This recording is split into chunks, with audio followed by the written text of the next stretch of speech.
Bonjour à toutes et à tous, j'espère que vous allez bien. Je vous fais une petite vidéo pour corriger de façon commentée le TDS7 parce que vous étiez nombreux mardi 21 à cause de la grève des transports à être absent. Donc comme ça vous permet de rattraper un peu plus facilement. Donc c'est le TDS7 deuxième du nom. Vous avez deux TDS7. Là on corrige bien celui qui s'appelle système et transformation chimique. Il y avait 3 exercices dedans. Le premier exercice, c'est le plus simple que vous pouvez avoir en thermochimie. Le but, c'est vraiment de bien s'approprier les formules, de s'approprier la rédaction et de bien faire ses applications numériques, notamment en faisant attention aux conversions. Donc, dans cet exercice, on doit calculer la quantité de chaleur, c'est-à-dire Q, qu'il faut pour que 1 tonne d'aluminium solide à 15 degrés devienne toujours 1 tonne d'aluminium, mais cette fois-ci liquide à 660 degrés. Parce qu'effectivement, on vous dit l'aluminium, ça va fondre à 660 degrés Celsius. Donc, et ben voilà, vous partez d'aluminium solide et vous arrivez jusqu'à l'aluminium liquide. On vous donne d'autres données après. Donc, au niveau de la rédaction, on fait comme d'habitude, on commence par préciser le système. Là, ici, vous pouvez ne mettre qu'aluminium parce que, vous voyez, on ne va pas mettre aluminium solide ou aluminium liquide parce que ça va changer en fait au cours de la transformation. Donc, on peut mettre juste aluminium. Et ensuite, on est censé préciser l'état initial et état final. Alors, c'est un petit oubli de ma part, ça aurait été bien de marquer justement ici état initial et là, ici, état final. Bon. Là, ici, vous pouvez le rajouter. Et celui-là, on peut l'appeler état intermédiaire. Parce qu'effectivement, vous ne pouvez pas passer directement de 15 degrés à l'état solide à 660 degrés à l'état liquide. Pour la simple et bonne raison que nos formules, elles nous permettent soit de calculer la chaleur due à un refroidissement ou un chauffage, soit à un changement d'état, mais jamais les deux en même temps. C'est-à-dire soit vous chauffez, soit vous changez d'état, mais pas les deux en même temps. Donc en gros, vous partez d'aluminium solide à 15 degrés Celsius. C'est votre état initial. Eh bien, pour le faire fondre à 660 degrés Celsius, il va d'abord falloir le chauffer, parce que votre aluminium ne va pas fondre à 15 degrés Celsius. Donc on commence par le faire chauffer jusqu'à 660 degrés Celsius. Mais attention, dans cette première étape, l'aluminium reste solide. On ne peut pas chauffer et changer d'état en même temps. Une fois qu'on est à 660 degrés Celsius, donc qui est la température de fusion de l'aluminium, là, il y a le changement d'état. Donc le changement d'état d'un corps pur, rappelez-vous, ça se fait à température constante, c'est-à-dire qu'en gros la température ne varie pas lors d'un changement d'état. Donc en gros là, ici, on ne fait que changer d'état, on ne change pas notre température. Pour la rédaction, donc ces 3 lignes-là, honnêtement, c'est le top du top parce que ça explique physiquement ce qui se passe. Mais si vous ne les mettez pas, c'est pas très grave. Vous voyez ces 3 lignes-là.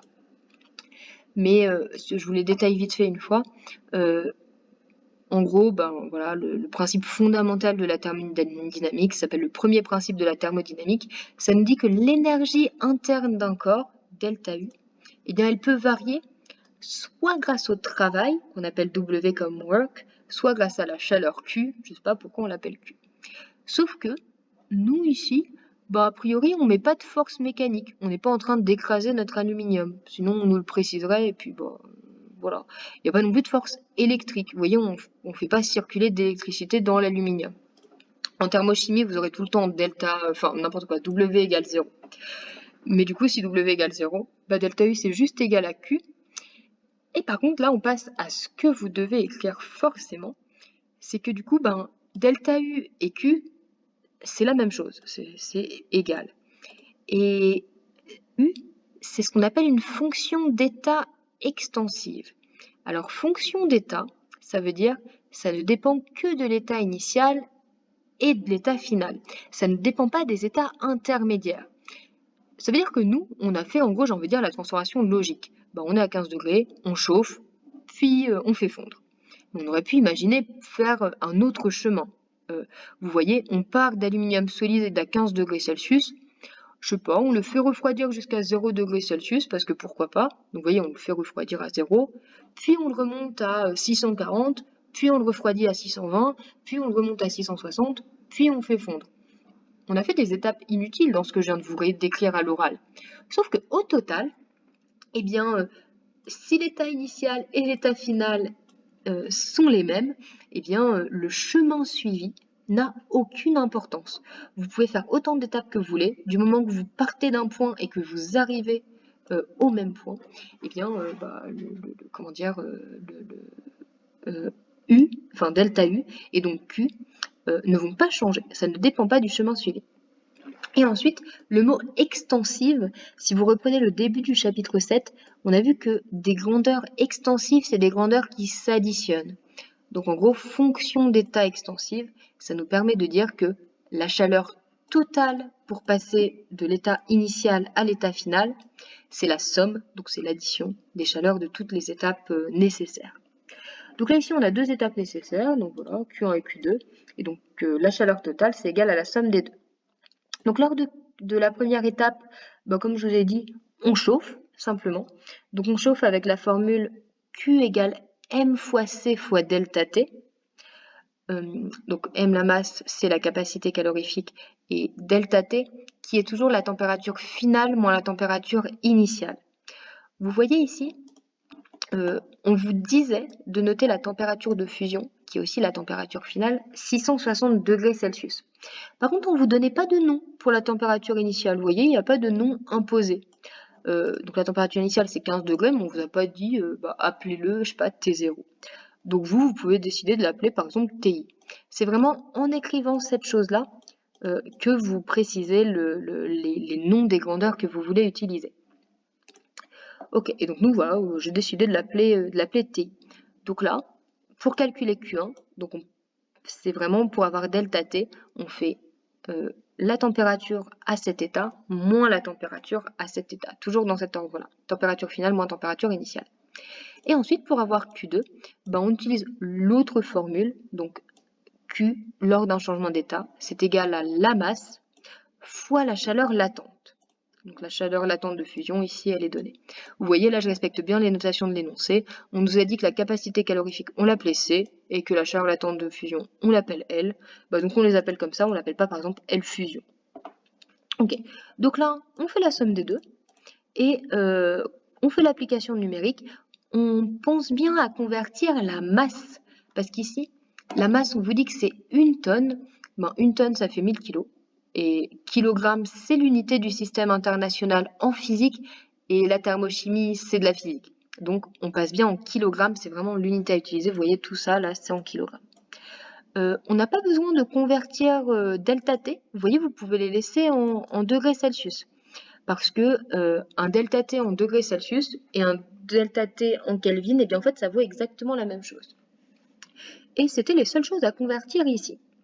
Donc on fait notre application numérique, on trouve 3,14 fois 10 puissance 11 joules. Rappelez-vous, la chaleur, c'est une énergie, donc c'est en joules. J'ai décidé de le donner avec 3 chiffres significatifs, parce que vous voyez, la plupart des grandeurs sont avec 3 chiffres significatifs.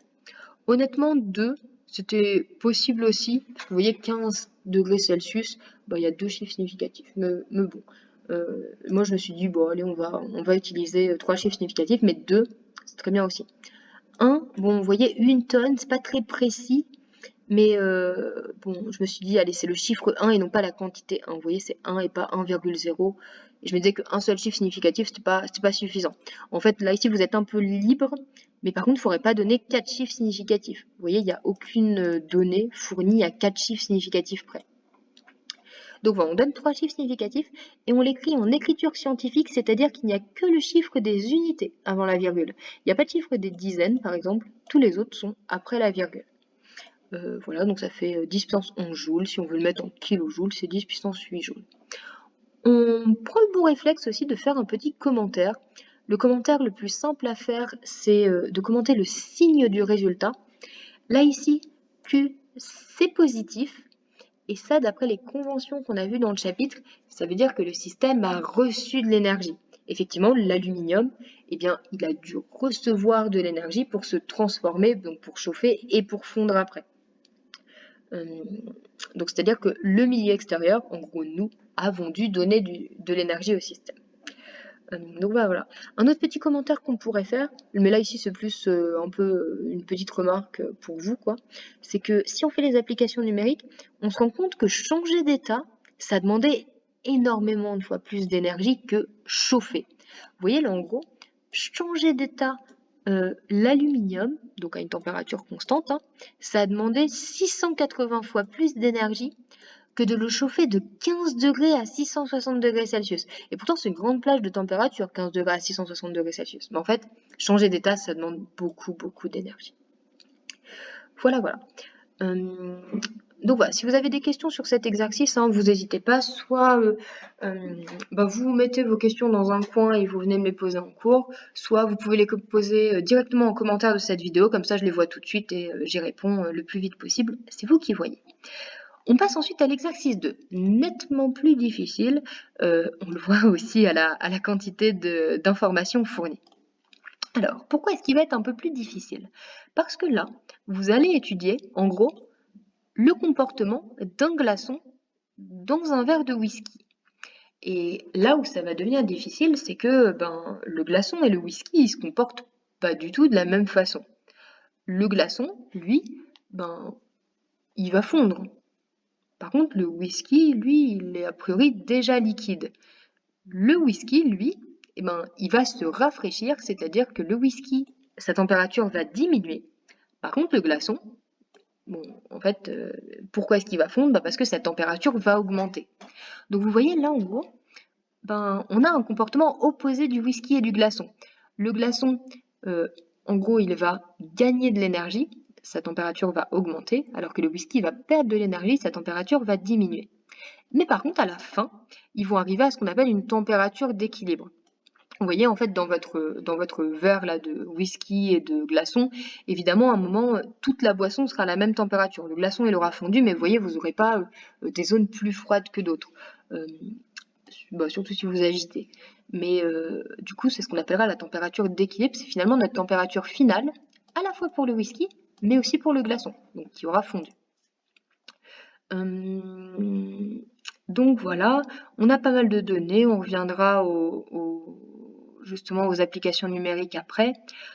Petite remarque importante, là on vous donne plein de noms, plein de notations que vous devez utiliser.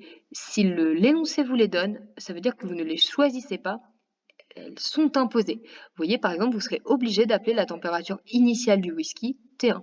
La température de fusion de la glace, vous devrez l'appeler T0. La température initiale du glaçon, vous devrez l'appeler T2. Donc faites super attention à ça. Vous devrez vraiment utiliser toutes ces notations-là. Alors je passe un petit peu sur cette phrase pour le moment. On négligera la capacité calorifique du verre, première phrase, et on considérera que toute la chaleur captée par le glaçon est perdue par le whisky, mais on y reviendra après, ce sont des informations importantes. Et nous, notre but ultime, c'est d'arriver à TE. Mais bon, on commence quand même par les mots réflexes, on précise le système. En l'occurrence, le système, c'est glaçon plus whisky. Sauf que je vous l'ai dit, ces deux systèmes, en gros, ils évoluent pas de la même façon. Le glaçon chauffe, le whisky refroidit. Et du coup, on va faire ce qu'on appelle des sous-systèmes, c'est-à-dire comment on va les étudier vraiment séparément. D'un côté le glaçon, de l'autre le whisky. Certes, dans le verre, ils sont mélangés, ils sont dans le même verre. Sauf que physiquement, peu importe, on a bien des molécules qui viennent du glaçon, des molécules qui viennent du whisky, et on peut les traiter de façon séparée. C'est exactement ce qu'on va faire. On va commencer par étudier le glaçon, puis on étudiera un petit peu plus tard le whisky. Alors, et donc comme tout à l'heure, votre glaçon, on peut rédiger donc ces trois phrases-là, comme je vous disais, c'est le top du top si vous les mettez, mais ce n'est pas obligé. Par contre, après, le reste est nécessaire. Et donc, on commence par définir l'état initial et l'état final. Alors, quand je dis définir, attention, hein, c'est l'énoncé qui vous les donne. On vous dit bien, vous partez d'un glaçon qui pèse 8 grammes, qui est initialement à moins 18 degrés Celsius, qu'on note T2. Vous êtes obligé d'appeler ça T2.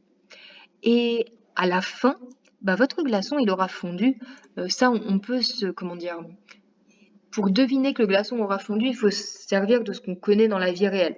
Quand vous mettez un glaçon dans une boisson, votre glaçon fond Par contre, attention, votre whisky ne devient pas solide. Le glaçon, il fait jamais solidifier la boisson, ça n'existe pas, enfin, sauf pour des solvants organiques, mais j'espère pour vous que vous buvez pas des solvants organiques. Du coup, voilà, comme ça vous avez l'état initial, l'état final. Et il faut chercher le nombre d'étapes entre les deux. Donc, vous commencez par un glaçon d'eau solide à moins 18 degrés Celsius. Pour qu'il fonde, il faut d'abord arriver jusqu'à 0 degrés Celsius. Donc, en gros, la première étape, c'est une étape de chauffage. Une fois que vous êtes à 0 degrés Celsius, là maintenant votre glaçon peut fondre, toujours à température constante, c'est la fusion. Donc là ici vous avez une étape de changement d'état. Sauf que, ben voilà, vous mettez votre glaçon quand il a fondu, il va pas rester à 0 degrés Celsius. Il va atteindre la même température que le whisky. Et du coup, il va probablement se réchauffer un peu. Parce qu'en vrai, si votre glaçon il arrive à mettre la température du whisky à 0 degrés Celsius, c'est que c'est vraiment un très gros glaçon, quoi. Et du coup, en fait, il va simplement encore se réchauffer. Donc, on a une deuxième étape de chauffage pour arriver à cette température finale qu'on ne connaît pas.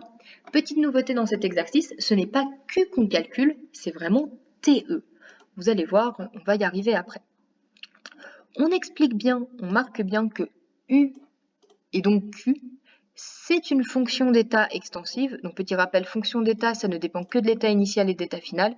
Extensive, vous pouvez additionner les différentes chaleurs pour les différentes étapes. Donc en gros, ça nous donne ça. Dans la première étape, on fait un chauffage, donc on utilise M fois C fois delta T. Dans la deuxième étape, on fait un changement d'état, donc on utilise M fois L. Et dans la troisième étape, c'est encore un chauffage, donc on utilise M fois C fois delta T. Donc on utilise bien les notations de l'énoncé, et on fait bien attention, le delta T c'est T final moins T initial. Ça c'est plus une petite remarque, parce qu'on ne calcule pas Q à ce moment-là. Vous ne pouvez pas en fait, parce que ceci est une inconnue. La température finale, vous ne savez pas ce que c'est, vous ne savez pas si à la fin votre boisson elle sera à 2 degrés Celsius, 15 degrés Celsius, on ne sait pas du tout. Donc ça c'est une inconnue, mais Q glaçon c'est une inconnue aussi. Donc là vous avez une équation avec deux inconnues, on ne peut pas le résoudre. Par contre, on peut savoir que cette énergie, je suis désolée, je l'appelais Q1, mais elle s'appelle Q glaçon, c'est ça. On peut savoir que cette quantité, elle est supérieure à 0, tout simplement parce que le glaçon, il reçoit de l'énergie. Vous voyez, pour se réchauffer, pour fondre, ça veut dire qu'on lui a donné de l'énergie. Donc il a reçu de l'énergie, par convention, et cette énergie est positive. Voilà pour le glaçon. Maintenant, on étudie le whisky. Et on vous a dit dans l'énoncé qu'on négligeait la capacité calorifique du verre. Comme dans la plupart des exos, on néglige complètement le contenant. Vous voyez, en fait, on n'étudie pas le verre, on étudie vraiment que ce qu'il y a dedans. Parce qu'on se dit, peut-être que le verre, il va chauffer un peu, mais c'est négligeable. Du coup, vous allez vraiment étudier que le contenu, le whisky, et non pas le verre qu'il contient. Voilà. Et ça, c'est vraiment très très souvent dans les énoncés. C'est un petit peu plus court parce que votre whisky, initialement, il était à 19 degrés Celsius, donc ça c'est imposé par l'énoncé, tout comme la notation. Et grâce au glaçon, il va se refroidir. Sauf que comme je vous disais, votre whisky ne va pas se solidifier juste parce que vous avez mis un glaçon dedans. Du coup, il n'y a pas de changement d'état, juste il y a un refroidissement. Parce qu'attention, votre whisky, si vous mettez un glaçon dedans, il va se refroidir. Mais refroidissement et chauffage, c'est la même formule, c'est MC fois delta T. Sauf que cette fois-ci, cette chaleur, elle sera négative. Donc encore une fois, désolé, je l'appelais Q2, mais c'est plutôt Q whisky, c'est vraiment ça. Ça, c'est négatif, parce que là, le whisky, vous voyez, il donne de la chaleur. Il était au début à 19 degrés Celsius, et il va être à une température plus froide. Je sais pas, 15 degrés, 2 degrés, peu importe quoi. Et du coup, ça veut dire qu'il a donné de la chaleur. Et si le système perd de l'énergie, si le système donne de l'énergie, ça veut dire que c'est le milieu extérieur qui la récupère, et par convention, cette énergie, elle est donc négative. Alors, comment est-ce qu'on peut le voir? Normalement, TE, ce sera plus petit que T1. Du coup, TE moins T1, ce sera bien négatif. Petite remarque, dans l'énoncé, on ne vous donnait pas la masse de whisky, on vous donnait sa masse volumique et on vous donnait son volume. On peut très bien la calculer. La seule chose à laquelle il faut faire attention, donc voilà, si on vous donne la masse volumique et le volume, la masse c'est ρ fois V. Et sauf que là, il faudrait bien convertir le volume en litres. Vous voyez, il est en centilitres, il faut le mettre en litres. Donc c'est x 10 puissance moins 2. Là, ça vous ferait, le volume est égal à 8,0 x 10 moins 2 litres. Ça vous donnera une masse en grammes. Et donc vous pouvez la calculer si vous voulez séparément. Mais donc voilà, là on a notre formule justement pour le whisky. Donc avec la masse volumique et le volume. Mais ça, c'est une masse, hein, vraiment, il n'y a pas de souci. Et là, on arrive justement dans la petite nouveauté de l'énoncé. C'est que on vous dit, justement, on a dit là pour la partie du verre, c'est bon, c'est fait, le verre, on s'en fiche. Par contre, on considère que toute la chaleur captée par le glaçon est perdue par le whisky. Donc il y a un lien hein, entre notre glaçon et le whisky. Ça paraît logique, hein, les deux sont ensemble. Mais en gros, eh bien, la chaleur que le glaçon a captée, c'est-à-dire Q glaçon, qui est supérieur à 0, donc le glaçon a gagné de l'énergie. Bah, pourquoi est-ce qu'il a gagné de l'énergie? Eh bien parce que le whisky lui en a donné. Vous voyez, le whisky, lui, il a perdu de l'énergie, il a perdu de la chaleur parce qu'il s'est refroidi, mais il s'est refroidi à cause du glaçon. Vous voyez, c'est réciproque. Tout ce qui est gagné par le glaçon est perdu par le whisky. Et du coup, en fait, eh ben, on peut trouver un moyen de relier les deux. L'énergie gagnée par le glaçon qui est positive, c'est égal à l'énergie perdue par le whisky qui est négative. C'est pour ça qu'on met un moins. Faites bien attention parce que si vous oubliez ce signe moins, bah, vous allez vous retrouver avec juste un signe moins en trop et bon, bah, ça va faire un résultat incohérent. Là, il faut vraiment faire attention au fait que, vous voyez, les conventions ne sont pas les mêmes, dans le sens où si le whisky perd, alors le glaçon gagne, et donc c'est l'opposé pour les deux, c'est pour ça qu'il y a le signe moins. Et très bien, Q whisky, on l'a calculé, Q glaçon, on l'a calculé, donc on égalise les deux, sans oublier le signe moins ici, vous voyez, je l'ai mis en facteur, c'est pour ça qu'il y a des crochets. Si on veut enlever ce facteur moins, eh bien vous voyez, tous les signes vont se transformer à l'intérieur. Ici, c'est comme s'il y avait un plus, bah, ça devient un moins. Là, ce plus devient un moins, ce plus devient un moins. Ça, c'est si vous voulez développer le signe moins. Nous, notre but ultime, parce qu'on va avoir besoin de manipuler cette expression, vous voyez, c'est de trouver TE. Parce que là, en fait, si on regarde ça, en fait, on connaît tout. Rho whisky, VC whisky, tout le reste, on connaît tout, sauf TE.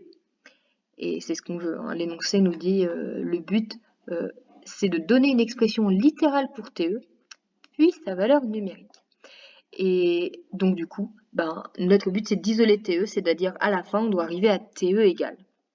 Et pour ça, je vais vous donner une certaine liste d'étapes. Donc tout d'abord, ce que je vous conseille, la première étape, c'est juste pour se simplifier la vie, elle n'est pas obligatoire, mais vraiment c'est plus simple, c'est de regarder s'il y a des températures nulles. Vous voyez dans l'énoncé, on vous dit que la température de fusion de la glace, notée T0, elle vaut 0 degrés Celsius. Donc en gros, si à chaque fois que vous voyez T0 et que vous savez que c'est 0, du coup vous pouvez juste l'enlever. Ce qui fait que là, par exemple ça, on peut le supprimer ici, mais on peut aussi le supprimer là. Et du coup c'est parfait, ça nous fait une expression un tout petit peu moins longue. Et si c'est moins long, il y a moins de chances de se tromper. Petite remarque tout de même, attention, là ici ça ne change rien, vous pouvez juste le supprimer. Mais là, si vous supprimez le T0, vous voyez, il reste quand même le moins. Attention à ça. Parce qu'en gros, vous vous retrouverez avec M fois C glace fois moins T2. Sauf que vous voyez, il y a un moins devant. Ça veut donc dire que vous vous retrouvez avec deux moins. En gros, moins fois moins. Et moins fois moins, eh bien, ça fait plus. Et c'est vraiment ce qu'on retrouve ici. C'est que là, vous voyez, il n'y a plus de moins. Tout simplement parce que le moins qui était là, c'est simplifié avec le moins qui est là. Voilà, voilà. Donc ça, c'est la première étape. C'est purement une étape de confort. C'est juste, si ça vaut 0, on l'enlève de l'équation. C'est quand même bien pratique. Notre but maintenant, c'est d'avoir TE égale, toujours. C'est toujours le même but. Sauf que vous voyez là, par exemple, vous n'allez pas réussir à déplacer le TE sans déplacer le T1. Vous voyez, ils vont vraiment ensemble parce qu'ils sont dans le même facteur.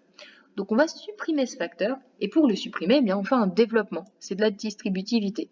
C'est-à-dire qu'en gros, on va faire TE fois ça, moins, parce qu'attention, il y a un moins là, T1 fois ça. C'est littéralement ce que j'ai fait ici. Et ça vous donne ça. Toute cette chose-là, ben, on la modifie pas. Vous voyez, il n'y a pas de facteur. Donc tout va bien. Vous voyez ça, ce TE, on pourra, enfin tout ce terme en TE, on pourra le déplacer directement sans avoir à développer. Donc voilà, donc on développe. Et ensuite, il va falloir qu'on mette tous les termes en TE du même côté du égal et le reste des termes de l'autre côté du égal. Vous voyez là ici, en gros, on a deux termes en TE. On a celui-là, ici, et on a celui-là. Et en l'occurrence, vous voyez, par exemple, lui, vous ne pouvez pas le déplacer, vous ne pouvez pas déplacer TE sans déplacer M fois CO. C'est impossible. Vous êtes obligé de déplacer l'intégralité de ce terme. Et là, pour le déplacer, vous voyez, c'est un moins. De ce côté-là du égal, il y a moins M fois CO fois TE. Eh bien, pour l'enlever de ce côté-là, vous allez l'additionner. Vous allez faire plus M fois CO fois TE. Sauf que si vous le faites de ce côté du égal, vous êtes obligé aussi de le faire de l'autre côté du égal. Et du coup, vous l'avez simplement fait passer de l'autre côté. Et donc là, vous voyez, si on le fait passer de l'autre côté, on aura nos deux termes en TE à gauche. Il faut juste faire passer celui-là à droite. Et là, pour le faire passer à droite, vous voyez, c'est encore un moins. Moins ρ whisky fois V fois C whisky fois T1. Pour le supprimer de ce côté-là, pareil, on additionne. Sauf que si vous additionnez de ce côté-là, on additionne aussi de l'autre côté. Et il se retrouve là. Voilà. Et là, à la fin de l'étape 3, on a bien nos termes en TE d'un côté et les autres termes là. On a presque fini. Là, vous voyez, vous ne pouvez pas encore diviser. Parce que si on fait ça, en fait, justement, on risque de se tromper. Parce qu'en fait, il va falloir qu'on se débarrasse de ça et qu'on se débarrasse de ça. Mais pour s'en débarrasser, en fait, ce qu'on va faire, c'est qu'on va factoriser. Vous voyez, nous, ce qu'on veut, c'est juste garder TE. Du coup, on va factoriser par TE. Et du coup, vous voyez, la TE, c'est multiplié par ça, ρ whisky fois V fois C whisky. Donc ça se retrouve ici. Je suis désolée, je crois qu'il y a... Oui, je suis même sûre. Il y a un fois en trop là. Lui, il n'a pas à être là. Je suis désolée, je n'ai pas la version payante du PDF évidemment, donc je ne peux pas le supprimer là. Je l'ai barré, mais il est effectivement pas là. Et ensuite, même chose ici. Eh bien, là, ce TE, il est devant ce facteur-là. Donc, on le met ici. Vous voyez, comme il y a un plus entre ces deux termes, il y a bien un plus entre justement ces deux termes-là aussi. Ici, ça ne change pas, hein, parce que comme vous n'avez pas de TE de ce côté-là, vous n'allez pas factoriser par TE, ça n'a pas de sens. Du coup, vraiment, cette ligne-là et cette ligne-là, ça reste pareil. Et là, on a presque fini, parce que pour isoler TE, on doit juste se débarrasser de ça. Et pour se débarrasser de ça, on va diviser par ce facteur. Vous voyez, là, ici, on divise par ce facteur, donc ça s'annule. Mais par contre, on divise aussi de ce côté-là par ce facteur. Donc, en gros, encore une fois, ce côté-là reste le même. Hein, vraiment, si vous regardez ça et que vous regardez ça, c'est la même chose. C'est exactement la même chose. Par contre, cette fois-ci, on a divisé par ça. Et donc ça se retrouve ici. Voilà. Je ne sais pas pourquoi ça met ça aussi, mais voilà, c'est pas le cas. Ok, et là on a fini, enfin on a fini presque. On est arrivé à l'expression littérale, c'est-à-dire on n'a pas encore fait l'application numérique, mais on a l'expression littérale. Et justement, c'est le moment de l'application numérique. On va du coup faire super attention aux conversions. Vos masses, elles sont toutes données en grammes. Vous voyez là, 8 grammes pour le glaçon. Vous voyez, là ici, quand vous allez calculer la masse du whisky, donc la masse qui sera égale à ρ fois V, si vous mettez bien, comme je vous l'avais dit, les centilitres en litres, vous allez obtenir un truc en grammes. Et du coup, il va falloir le mettre en kilogrammes, parce que vous voyez, toutes ces autres unités, elles sont bien en kilogrammes. Donc on fait bien attention à ça. Il faut convertir les grammes en kilogrammes, les volumes en litres, pas de souci. Et si on ne s'est pas trompé, on devrait obtenir 5,8 degrés Celsius. Une des erreurs assez classiques, c'est que vous voyez par exemple cette température T2, c'est la température initiale du glaçon. Et elle vaut moins 18 degrés Celsius. Je ne sais plus où j'avais vu ça, mais là. C'est une température négative. Donc attention, il ne faut surtout pas oublier le moins dans l'application numérique. Vous voyez, c'est pas parce qu'il n'y a pas de moins là, à cet endroit-là, qu'il n'y a pas de moins dans l'application numérique. Parce que T2 est négatif. T2 vaut moins 18. Donc effectivement, on le remplace bien là. Autre erreur très très classique, c'est que vous voyez, c'est une énorme division. Genre, Donc franchement, mettez des parenthèses pour sécuriser votre division. En gros, il faudrait mettre une parenthèse ouverte là, au début du numérateur, une parenthèse fermée là, tac, à la fin du numérateur. Ensuite, vous mettez votre symbole de fraction ou de divisé, puis on remet une parenthèse ouverte là, et on ferme la parenthèse à la fin du dénominateur. Ça, c'est vraiment la meilleure façon de sécuriser son calcul pour être sûr d'avoir le bon résultat. Bon résultat qui est normalement à peu près ça. Vous voyez tout à l'heure, je vous avais dit que si vous mettiez... Ah oui, si vous oubliez le signe moins ici, vous aurez un signe moins dans vos calculs, vous tomberiez sur TE égale moins 5,8 degrés Celsius. Votre glaçon, il ne va pas réussir à diminuer autant la température. Parce qu'en gros, là, on peut supposer qu'à moins 5,8 degrés Celsius, votre whisky se sera solidifié. Et c'est pas le cas. Parce qu'on voit bien dans la nature que quand on met un glaçon dans une boisson, la boisson refroidit, mais reste liquide. Et du coup, en fait, on n'oublie pas de commenter notre résultat avec justement les arguments que je vous disais. On essaye de voir si c'est cohérent. Ok, j'ai donné 2 chiffres significatifs ici, parce que là, en fait, il y a quand même vraiment beaucoup de grandeurs qui sont données avec 2 chiffres significatifs. Tac, là, là, là, là. En vrai, ouais, 2, ça me paraît approprié. Normalement, 2 chiffres significatifs, enfin, on donne le nombre de chiffres significatifs minimal. Vous voyez le nombre de chiffres max... Ouh là là, j'arrive plus à parler. Vivement que cette vidéo se termine.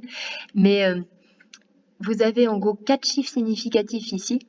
Mais normalement, dans un calcul, on prend les grandeurs qui ont le moins de chiffres significatifs, en l'occurrence 2. Donc là, avec 2 chiffres significatifs, ça nous donne ça comme résultat. Voilà pour cet exercice 2. Encore une fois, si vous avez des questions, vous faites comme vous voulez, soit vous les mettez de côté pour le cours, soit vous les posez en commentaire. On passe au dernier exercice. Donc vous allez voir que ça va reprendre certains éléments de l'exercice 2, mais ça va aussi en fait reprendre un peu de nouveautés que nous verrons au chapitre 8. Là, ce que nous allons étudier, c'est une casserole qui contient de l'eau, et cette eau, elle est chauffée grâce à une gazinière. Et dans cette gazinière, il y a du méthane. Et justement, la gazinière, son but, c'est de faire brûler du méthane, donc par une réaction de combustion. Et là, en fait, ce qui se passe, c'est que on a un nouveau phénomène. Vous savez, nous, pour le moment, on n'a eu que les formules pour calculer Q, si on a un chauffage ou un refroidissement, ou si on a un changement d'état. Et là, on va voir un nouveau type d'énergie. Eh bien, qu'est-ce qui se passe si c'est une réaction chimique qui libère de l'énergie? Vous voyez là, le méthane, pourquoi est-ce qu'il va donner de l'énergie? Parce qu'il va brûler en fait avec du dioxygène. Et ça va nous libérer un nouveau type d'énergie qu'on va appeler l'enthalpie. Nous verrons ça au chapitre 8. Ça, c'est vraiment juste pour faire une petite transition. Mais donc voilà, on doit étudier justement le lien entre la casserole qui contient l'eau et le méthane qui brûle. On vous refait la remarque qu'on néglige la capacité calorifique de la casserole qui contient l'eau. Comme tout à l'heure, on s'en fichait du verre, on ne l'étudiait pas. Là, c'est le verre qui contenait le whisky. Là, on se fiche de la casserole qui contient l'eau, même chose, elle ne nous intéresse pas. Et ça, on y reviendra tout à l'heure. Notre but ici, c'est de trouver la quantité de matière de méthane nécessaire pour faire chauffer 1 litre d'eau de 20 degrés à 80 degrés Celsius. Donc voilà, là le but ce sera d'arriver à une quantité de matière. Tout à l'heure on arrivait à une température, là on arrive à une quantité de matière. Et donc on va analyser un peu l'énoncé. Vous voyez, encore une fois, on a 2 systèmes qui ne vont pas du tout évoluer de la même façon. On a l'eau qui va chauffer et on a le méthane qui va brûler. Ça nous fait en gros un système composé de 2 éléments. Et bien, comme tout à l'heure, on va les étudier séparément. Commençons par la masse de l'eau qui est plus simple à étudier. Vous voyez votre eau, elle va juste chauffer de 20 degrés à 80 degrés Celsius. Donc, une seule étape. On écrit l'état initial, on écrit l'état final, mais il n'y a qu'une seule étape. Vous voyez, il n'y a pas de changement d'état. L'eau ne change pas d'état entre 20 degrés et 80 degrés Celsius. Donc voilà, une seule étape. Et du coup, comme on n'a qu'une seule étape, qui est une étape de chauffage, on utilise la formule Q égale M fois C fois delta T, en utilisant bien les notations de l'énoncé qui sont fournies. Voilà. Si elles n'étaient pas fournies, vous pourriez les choisir ou les définir ici. Là, elles sont fournies, donc vous devez vous y plier, vous n'avez pas le choix. Donc voilà pour l'eau. Et ensuite, le méthane, lui, il subit une combustion. Vous verrez, on apprendra bientôt à écrire des cycles en cas de réaction chimique. Il y a encore un état initial et un état final. Vous partez de méthane, mais par contre, vous arrivez à du dioxyde de carbone et de l'eau. Bon, on vous dit que le méthane reste à 25 degrés. Moi, j'ai marqué que la température est restée à 25 degrés. Bon, dans une combustion, ça chauffe un peu, donc je vous conseille pas de mettre la main sur le feu. Ça ne fait pas 25 degrés, spoiler. Mais bon, là ici, vous allez voir, en plus, ça n'a pas d'importance. Parce que, en gros, là, il se passe vraiment juste une réaction chimique. On chauffe pas. Vous voyez, à la rigueur, s'il y a quelque chose qui chauffe, c'est la réaction, hein, mais pas nous. Et du coup, la seule étape qu'il y a, c'est l'étape de réaction. Et on va voir au chapitre 8 qu'on a une nouvelle petite formule. La chaleur libérée par une réaction chimique, en l'occurrence la combustion, c'est égal à la quantité de matière fois ce qu'on va appeler l'enthalpie de réaction. L'enthalpie de réaction, c'est l'énergie libérée par une réaction chimique. Vous voyez, c'est une donnée qui est fournie là. Elle est en kilojoules par mol. Et nous, on sait que la chaleur, c'est une énergie, c'est en joules, bon là, ou en kilojoules, peu importe. Mais du coup, pour passer de kilojoules par mol à kilojoules, il va falloir multiplier par des mols, donc multiplier par une quantité de matière. Et donc là, justement, comme ça va nous permettre de remonter à notre quantité de matière de méthane. Rappelons, c'est vraiment ce qu'on veut commencer à trouver. D'ailleurs, je fais une petite bêtise un peu dans mon énoncé. Vous voyez ici, j'ai noté N, c'est pas terrible, hein. La notation qu'on m'a demandé d'utiliser dans l'énoncé, c'est N-méthane. Vous voyez, hop, on le note ici, dans l'énoncé. Du coup, là, si vous êtes en train de recopier la correction, marquez N-méthane ici et N-méthane là aussi. Bon, et aussi N-méthane là et aussi N-méthane là, désolé. Et aussi N-méthane là, vraiment, je pense que je l'ai oublié parce que j'ai pas envie de le marquer autant de fois. Mais c'est important, vraiment, il faut le faire. On utilise bien la notation de l'énoncé. Donc voilà. Et donc, l'énergie de combustion, justement, c'est ce N fois delta RH. Comme dans l'exercice précédent, on va se servir du fait que toute la chaleur libérée par la réaction de combustion est captée par l'eau. Donc ça veut dire que l'eau, elle gagne de l'énergie. C'est normal, hein, pour passer de 20 degrés à 80 degrés Celsius, on chauffe, donc on reçoit de l'énergie. Et cette énergie, elle la reçoit grâce à la combustion. Parce que vous voyez, ici, eh bien, cette enthalpie, cette énergie de réaction, elle est négative. Eh bien oui, en fait, quand on fait brûler une combustion, ça donne de l'énergie à l'extérieur. Vous voyez, la réaction, elle perd de la chaleur, elle la donne à d'autres choses. Là, en l'occurrence, ça va la donner à l'eau. Donc, tout ce qui est perdu par la réaction, c'est récupéré par l'eau. Donc, on a encore QO qui est égal à moins combustion, en faisant bien attention au signe moins. Donc, on égalise. Vous voyez, on avait calculé ça. Donc, encore une fois, on n'avait pas la masse. On a fait ρ fois V, peu importe. Donc, on égalise ça avec ça. Donc, qui sera une formule qui vous sera donnée. Ici, franchement, c'est beaucoup plus rapide pour isoler. Il n'y a pas grand-chose à faire. Il faut juste faire passer delta RH et le moins de l'autre côté. Tout va bien. Et si on fait l'application numérique, en convertissant tout bien, qu'est-ce qu'on doit avoir à convertir? Delta RH, il est en kilojoules par mol. Vous devez donc le mettre en joules par mol, donc en faisant x 10 puissance 3. Je crois que c'est tout. C'est tout ce qu'il y a à convertir pour moi. Parce que les autres choses sont données en kilogrammes. Ouais. Et le volume, il est bien donné en litres et pas en millilitres ou je sais pas quoi. Donc effectivement, pour moi, vous avez que delta RH à convertir en joules par mol et non pas en kilojoules par mol. Et donc ça vous donnera 0,28 mol. En gros, il faudrait 0,28 mol de gaz pour faire chauffer une quantité d'eau de 20 degrés Celsius à 80 degrés Celsius. Et nous, dans la suite de l'énoncé, on vous demande aussi de calculer le volume auquel ça correspond de V méthane. Et bien là, vous avez une quantité de matière, vous voulez un volume, ce qu'il faut utiliser, c'est la loi des gaz parfaits. PV égale nRT. on vous a dit ici, on considérera que le méthane est un gaz parfait. On vous dit aussi que T égale 25 degrés Celsius, c'est là qu'on va s'en servir, et que la pression, c'est 1,013 bar. Donc, nous, on utilise PV égale nRT. Ce qu'on veut calculer, c'est V. Donc, vous voyez, on divise par P, ici. Et N, c'est bien en mol. R, ce sera toujours rappelé, mais je crois que j'ai oublié de le mettre dans l'énoncé. Désolé, mais ça vaut 8,314 joules par Kelvin par mol.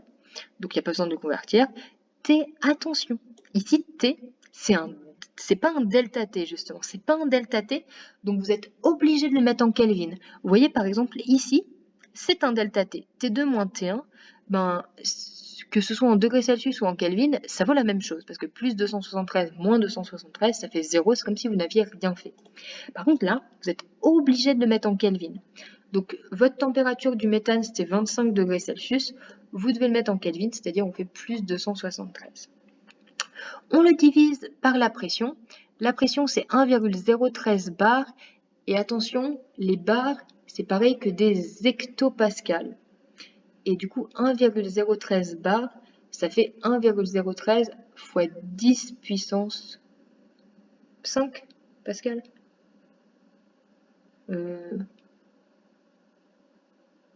Oui. Et du coup, si vous faites bien ça, désolé, hein, j'aurais dû le faire là. Si vous faites bien ça, ça va vous donner 6,9 fois 10 puissance moins 3 mètres cubes, parce qu'attention, l'unité du système international pour les volumes, c'est des mètres cubes, et ça, en l'occurrence, ça vous fait 6,9 litres.